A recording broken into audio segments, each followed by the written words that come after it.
بسم الله الرحمن الرحيم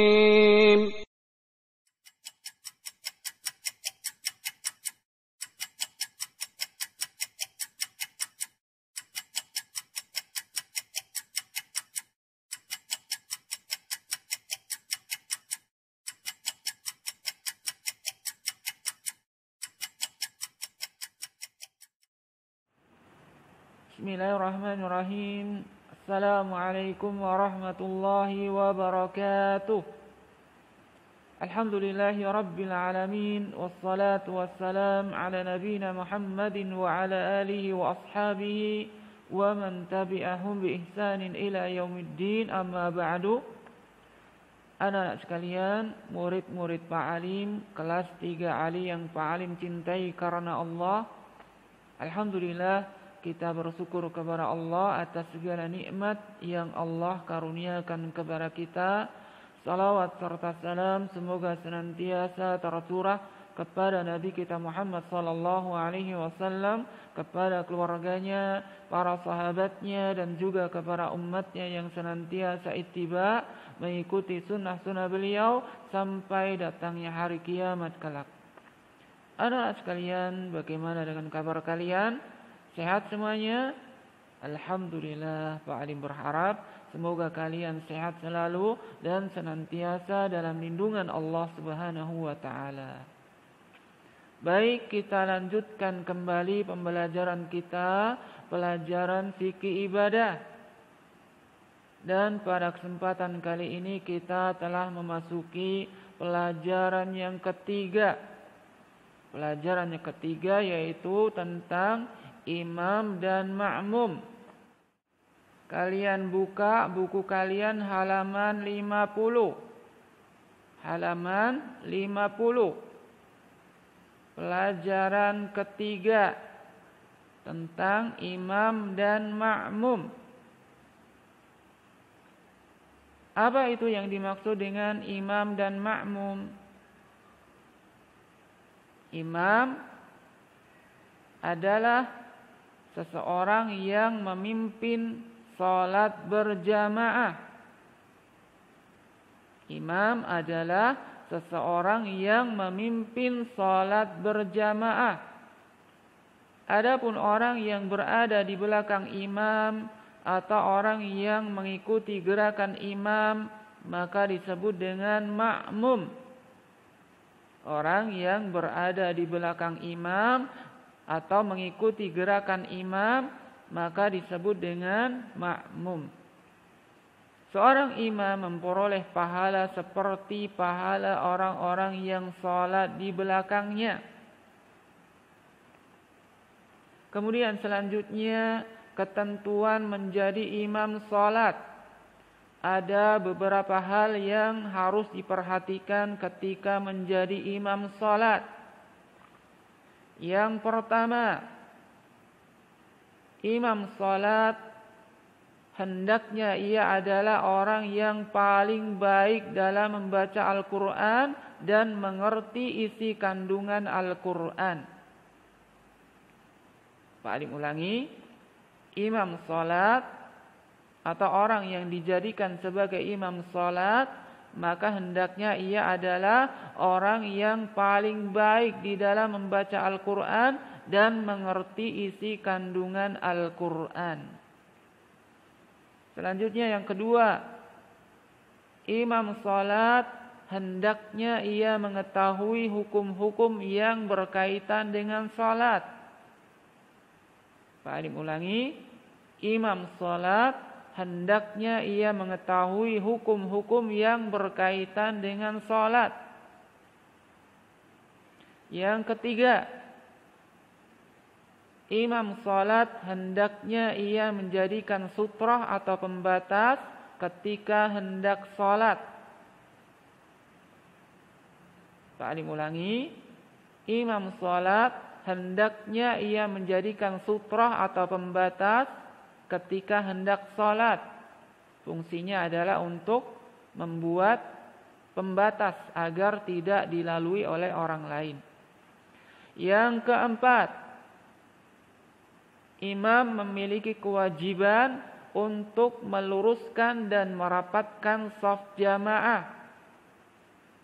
Pak ulangi, seorang imam memiliki kewajiban untuk meluruskan dan merapatkan shaf jamaah.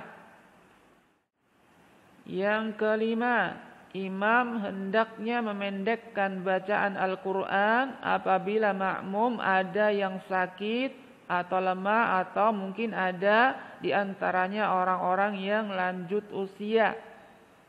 Pak ulangi, imam sholat hendaknya memendekkan bacaan Al-Quran ketika makmumnya ada yang sakit atau lemah atau orang yang sudah lanjut usia. Yang keenam, seseorang yang dibenci atau tidak disukai oleh suatu kaum maka tidak dianjurkan untuk menjadi imam. Pak ulangi, seseorang yang tidak disukai oleh suatu kaum atau jamaah maka tidak dianjurkan untuk menjadi imam sholat. Kemudian selanjutnya terkait dengan makmum sholat. Ada beberapa hal yang hendaknya diperhatikan ketika menjadi makmum. Yang pertama, makmum wajib mengikuti gerakan imam dan tidak boleh mendahului gerakan imam. Pak ulangi, makmum wajib mengikuti gerakan imam dan tidak boleh mendahului gerakan imam. Kenapa? Karena hal ini bisa membatalkan sholat. Yang kedua, jika seorang makmum masbuk, yaitu ketinggalan sholat berjamaah, maka harus mengikuti gerakan imam dalam keadaan apapun. Saya ulangi, jika seorang makmum masbuk atau ketinggalan sholat berjamaah, maka ia harus mengikuti gerakan imam dalam keadaan apapun. Yang ketiga, jika seorang makmum yang masbuk mendapatkan ruku bersama imam, maka ia dihitung mendapatkan 1 rakaat. Saya ulangi, jika seorang makmum yang masbuk mendapatkan ruku bersama imam, maka ia dihitung mendapatkan 1 rakaat. Yang keempat, seseorang yang masbuk dalam sholat berjamaah, maka hendaknya ia masuk terlebih dahulu ke dalam shaf, baru kemudian mengikuti gerakan imam yang ia dapatkan. Saya ulangi, seseorang yang masbuk dalam sholat berjamaah, maka hendaknya ia masuk terlebih dahulu ke dalam shaf, baru kemudian mengikuti gerakan imam yang ia dapatkan. Kemudian selanjutnya ketentuan terkait dengan shaf dalam sholat. Ada beberapa hal yang hendaknya diperhatikan ketika di dalam shaf berjamaah. Yang pertama, seorang imam wajib meluruskan shaf sebelum memulai salat.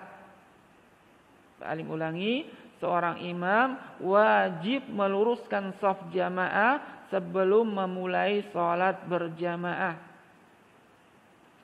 Yang kedua, cara meluruskan shaf adalah dengan menempelkan bahu dengan bahu, kaki dengan kaki. Saya ulangi, cara meluruskan shaf adalah dengan menempelkan bahu dengan bahu, kaki dengan kaki. Yang ketiga, keutamaan shaf pertama adalah mendapatkan salawat dari Allah dan para malaikatnya. Saya ulangi, keutamaan shaf pertama adalah mendapatkan salawat dari Allah dan para malaikatnya. Yang keempat, sebaik-baik shaf untuk laki-laki adalah shaf yang pertama, dan yang paling jelek adalah saf yang terakhir. Kali ulangi, sebaik-baik saf bagi laki-laki adalah saf yang pertama dan yang paling jelek adalah saf yang terakhir. Yang kelima, kebalikan dari poin yang keempat. Sebaik-baik saf untuk perempuan adalah saf yang terakhir. Adapun yang paling jelek adalah saf yang terdepan. Balik ulangi, sebaik-baik saf untuk perempuan adalah saf yang terakhir. Adapun yang paling jelek adalah saf yang terdepan. Yang keenam, saf anak-anak ada di tengah-tengah antara saf laki-laki dewasa dan saf perempuan dewasa. Balik ulangi, saf anak-anak berada di antara saf laki-laki dewasa dan saf perempuan dewasa. Yang ketujuh, jika dalam salat berjamaah hanya ada satu makmum, maka dia harus berdiri di sebelah kanan imam, sejajar dengan imam.